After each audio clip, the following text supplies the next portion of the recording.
네, 뉴욕 증시 마감 상황 살펴보는 김선영의 인USA SH인베스트먼트 김선영 연구원과 미국 현지 연결해서 얘기를 들어보도록 하겠습니다. 연구원님 안녕하십니까? 예, 안녕하십니까. 김선영입니다. 네, 자 지난주 금요일 뉴욕 증시 3대 지수 모두 다 좀 큰 폭으로 상승으로 마감이 됐습니다. 유가의 큰 폭 반등이 좀 큰 어떤 영향을 미쳤던 것 같네요. 예, 그렇습니다. 원유가 급등과 개선된 경제 지표들로 인해 지난 금요일 뉴욕 증시는 3대 지수가 모두 2에서 3%대의 폭등세를 보였습니다. 전일 일본 증시가 또다시 4.8%가 폭락해 15,000선이 붕괴되고 홍콩이 1.2%, 한국 1.4% 등 아시아 증시가 일제히 급락했다는 뉴스에도 불구하고 오페크의 감산론이 가능성이 높아지면서 전일 2003년 이후 최저인 배럴당 26달러 선이 붕괴됐던 WTI 가격이 금요일에는 12% 넘게 폭등해 29달러 40센트 선에 올라선 것이 에너지 업종을 비롯해 증시 전반을 끌어올렸고 도이체뱅크의 채권 매입 개시로 인해 투자 심리가 안정되면서 전일 크게 내렸던 금융주들이 일제히 반등한 것 역시 상승 요인으로 작용을 했습니다. 또한 예상을 상회한 경제 지표가 지수의 상승폭을 키웠는데요. 연방 상무부에 따르면 지난 1월 미국의 소매 판매가 0.2%가 증가해 예상치였던 0.1%를 상회하면서 미국 경제의 위축 우려가 다소 감소한 모습이었습니다. 업종별로는 은행, 에너지, 항공, 운송, 주택건설, 카지노, 어페럴, 자동차, 외식업종 등이 상승했고 반면 유틸리티와 비디오 게임은 소폭 하락했으며 지난 금요일 10년 만기 국채금리는 전일보다 크게 오른 1.748%의 거래를 마감했습니다. 자, 국채금리도 강한 좀 반등을 보여줬다는 소식까지 함께 좀 들었습니다. 자, 이제 증시 이슈와 특징 종목 체크를 해보도록 하겠습니다. BOA의 이 브라이언 모니안 CEO 연봉 상당히 많이 올랐다고요, 지난해. 예, 그렇습니다. 자산 규모 미국 2위의 은행인 뱅크 오브 아메리카의 브라이언 모이니안 CEO의 연봉이 23%가 인상된다는 소식입니다.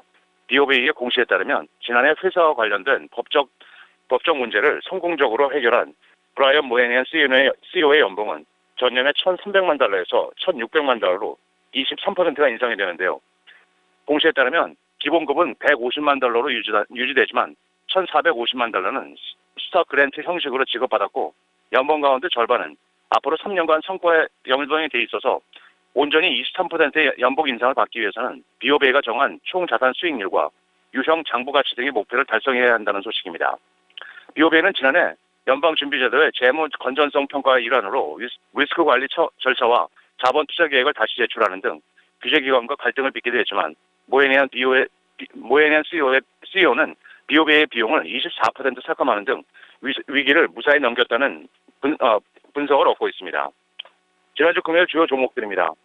미국 최대 은행인 JP모건 체이스의 제이미 다이먼 CEO가 지난 한 주간 2,500만 달러를 투자해 자사주 50만 주를 매입했다고 공시한 데 따라 지난 금요일 JP모건의 주가는 4.9%의 오름세를 보였습니다. 증권사 FBR이 투자 의견을 비중 확대해서 중립으로 낮췄다는 소식에도 불구하고 비디오 스트리밍 업체 넷플릭스가 1% 상승했고 소셜 커머스 업체 그룹폰은 예상을 웃돈 분기 순이익과 매출 뉴스를 내놓으면서 17%의 폭등세를 보였습니다. 청량 음료 업체 닥터페퍼 스냅플은 분기 주주 배당을 10.4% 인상하고 자사주 매입 규모를 10억 달러 늘려 총 50억 달러로 책정한다고 공시하면서 2% 상승했으며 모바일 결제 업체 스퀘어는 신용카드사 비자가 10% 지분 보유를 공시한 데 따라 8% 상승했으며 마지막으로 항공기 제조사인 보잉은 증권사 JP모건이 투자 의견을 비중 확대해서 중립으로 낮췄다는 소식에 약보합권에서 거래를 마쳤습니다. 네. 자, 이번 주 일정들도 좀 체크를 해보도록 하겠습니다. 경제 지표들 그리고 기업들의 실적 발표 일정들 함께 좀 체크를 해주시죠. 예, 이번 주 일정입니다. 먼저 2월 5일은 프레지던트 데이로 인해 뉴욕 증시가 휴장하게 되는 가운데 경제 지표들을 보면 2월 16일, 2월의 뉴욕 지역 제조업 지수, 2월의 주택 시장 지수가 발표가 됩니다. 2월 17일엔 1월의 생산자 물가인 PPI, 1월 주택 착공과 건축 허가 건수, 1월의 산업 생산, 주간 원유 재고, 그리고 지난 1월 27일에 열렸던 FOMC의 의사록이 발표됩니다. 2월 18일엔 주간 실업상 청구 건수와 2월 필라델피아 지역 제조업 지수, 2월 19일엔 1월 소비자 물가 지수인 CPI가 예정되어 있습니다. 이번 주 실적 발표 기업들을 보면 2월 16일 호벨푸드, AMC 엔터테인먼트, 퍼블릭 스토리지, 포슬, 에질런트, 2월 17일엔 아날로그 디바이시스, T-모빌 USA, 프라이스라인, 잭인더박스, 엔비디아, 데릭 골드, 마라톤 오일, 2월 18일엔 초이스 호텔, 월마트, 버진 아메리카, 스타워드 호텔, 노스트롬, 트루카, 마벨 테크놀로지, 어플라이드 머터리얼스, 마지막으로 2월 19일엔 리어, VF 코프, 퍼블릭 서비스, 반스그룹, 그리고 캐봇 오일 앤 게스가 지난 4분기 실적을 발표할 예정입니다. 네, 알겠습니다. 오늘도 좋은 말씀 고맙습니다.